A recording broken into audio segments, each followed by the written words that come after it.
Welcome back. I'm Zach Francis with your sports update. In all my years of watching sports, I've realized there are few certainties. Your bracket will be busted after the opening round of the NCAA tournament. The Giants will beat the Patriots in the Super Bowl. And when she has the ball, Kayla Trainer will figure out a way to score. And staying on the hardwood, the Golden State Warriors have been virtually unbeatable this year. Only 9, that's right, 9 teams have been able to get the better of the Dubs. One of those, the San Antonio Spurs. Tonight, Golden State made the trip down to San Antonio with their eyes on win number 72. That's right, Steve. Less than 2 weeks after Scott Schaefer was fired, Dino Babers was tagged this morning as the new head coach at Syracuse University. He comes from Bowling Green, and he has quite the project ahead of him, turning around a team that's won just 3 ACC games in the last 2 seasons. But first, Syracuse might be losing another basketball player. The men's basketball team already knows it's losing a ton of talent from this year. Michael Benajay and Trevor Cooney, they're both graduating. Caleb Joseph and Chinoso Oboko, they said, see ya, we're transferring out of here. But today, freshman Malachi Richardson announced he's testing the waters and entering his name into the NBA draft.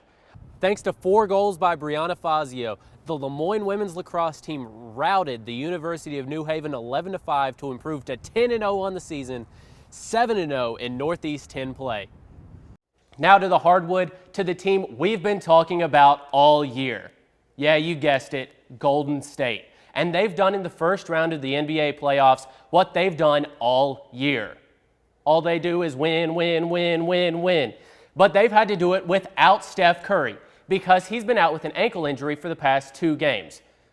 The sun may make it look warm, but with temperatures hanging right around freezing today, players are suffering as they take their first warm-up swings of the spring. Now, you're used to seeing the Stars of tomorrow when you head out to NBT Bank Stadium. Not someone with over 1,000 hits in the majors. But that's exactly what you saw tonight if you went out to see the Chiefs take on Scranton. Now we head to LAX. No, not Los Angeles, but Lemoyne Lacrosse. The Dolphins start the season at number 2 in the Division II polls. Well, Syracuse basketball had a chance to make history twice today. I'm Zach Francis with your sports update. We'll start with the 10th-seeded men taking on ACC rival and top-seeded Virginia with a shot at the Final Four on the line.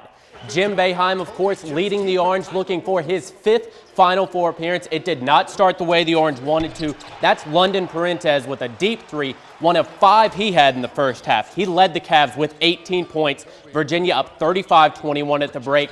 But the second half, the comeback was on, led by Malachi Richardson. Back-to-back 3s there for the freshman. And here, Malachi, he gets the ball, he drives the lane. And that gives Syracuse their first lead since it was 8-5. The freshman would not be denied, grabs the board here, fakes the pass, lays it in. He finished with a game-high 23, 21 of those coming in the second half. But the Cavaliers, they had no answer for the Orange late. And here it is. The shots that were falling early for Virginia just would not go down late. And Syracuse is headed to the Final Four with a 68-62 win. Now from one of the greatest teams to one of the greatest collapses ever. Jordan Spieth has dominated the Masters for the last 2 years. He's been so good that he's led at the end of the day for the past 7 rounds. Coming into today's final round, Spieth was up 1. Smooth sailing so far over the front 9. Birdie there. That's one of 4 straight to finish off the front 9. But on the back 9, he looked like me out there. Okay, maybe a little bit better. But here on 12 around Amen's corner, that's 1 in the drink. So he said, okay, I got it. I'll take it from here. Nope, that's 2 in the water. Okay, cool it down, Spieth. Here's his 5th shot on the hole. And he says, okay, time for a little vacation. This is going right to the beach. He finished with a quadruple bogey on that one. Yeah, that's not very good, so that opens the field. That opens a chance for the field, and who is it that takes it? Englishman Danny Willett. He took the clubhouse lead, and here's Spieth. He has a chance on 17, but Bogey there, and he has to put the green jacket on Danny Willett, your Masters champion, something that none of us would have wanted to do right afterwards. But once that whistle sounded, it was business as usual for the Orange. Less than 90 seconds in, Trainer, bam, there's number 250, record tied. And here, Kelly Cross, she goes crisscross to the goalie, 3-0 Orange. Now on to the second half. Riley Donahue to Trainer, new leading scorer for Syracuse. That's goal number 251 for her, and the Orange go on to win this one, 13-10. Oh, but look who's back. It's Steph Curry. And, it's the old rest versus rust argument for him. And on this play right here, yeah, he looks rested, but he struggled just 2 of 9 from the field. But that's because he didn't play in the second half. And it's because of this play right here. He's on Trevor Ariza, and he just slips on the hardwood, grabs his right knee instantly. Bad break for him. The Warriors, they're just calling it a sprained knee. He'd try to go out, but could not go in the second half. But his fellow splash bro, Klay Thompson, said, Steph, don't worry about it. I got this one. There's a 3, and there's another 3. Klay had 7 threes on the game. Dubs pick up the dub on this one, 121-94. And now they lead the Rockets 3-1. Now on to Detroit, where the Tigers are hosting Alex Rodriguez and the Yankees. Top one, A-Rod, he's taking it against Mike Pelfrey, and he says, I'll just go ahead, send this one out of the yard, takes it deep. That's number 688 for his career, just 26 away from the Babe. In the top of the fourth, the Yankees, they just say, I'm going to pile a few on.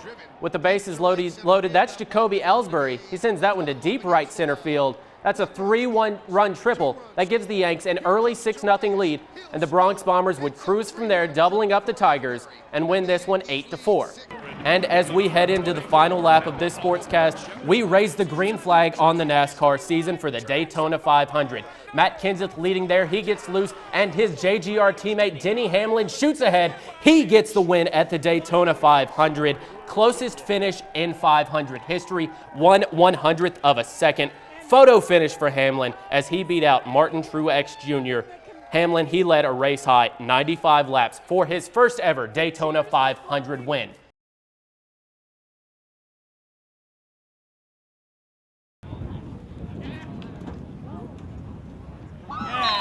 Onondaga Community College's men's lacrosse team has accomplished more since the program started in 2002 than any school in the country. Winners of 9 of the last 10 and the last 7 National Junior College Championships, the Lasers have something special. You got to have the talent, guys that are selfless and unselfish kids who, don't mind sharing the ball and caring just as much about the guy next to you as they do about themselves. And we've been fortunate to have the unselfish kids with a lot of talent to be able to do that. But with all of the success also comes failure. Coming into the season, the Lasers were riding a 105-game winning streak. But after 2 wins to start the season, an early season trip to Nassau Community College gave OCC something they hadn't experienced in 6 years, a loss. And no one's unbeatable. We always knew that. I don't think in the media, at some point they thought we were unbeatable. We knew we weren't. We knew eventually that we're not going to have a game go our way. We're going to lose, and that's just part of playing sports. And in the next 2 weeks, the Lasers begin their pursuit for a 10th national championship. And when it's all said and done, this one could be the most special because the national semifinals and finals will be played right out here at David W. Murphy Field on the OCC campus. We think this is the lacrosse capital of the world, and obviously we've had our success as championships, but this community, this county, this city, this state has had a lot of success with lacrosse. So to host it is very special for us, and bringing it to Central New York and a place where lacrosse is where it was born. And playing host this year makes the Lasers won another championship that much more. That would probably be the most special one, be able to do it on our home field in front of our home crowd, in front of our home, all the alumni that come back for it. That would be the most special thing.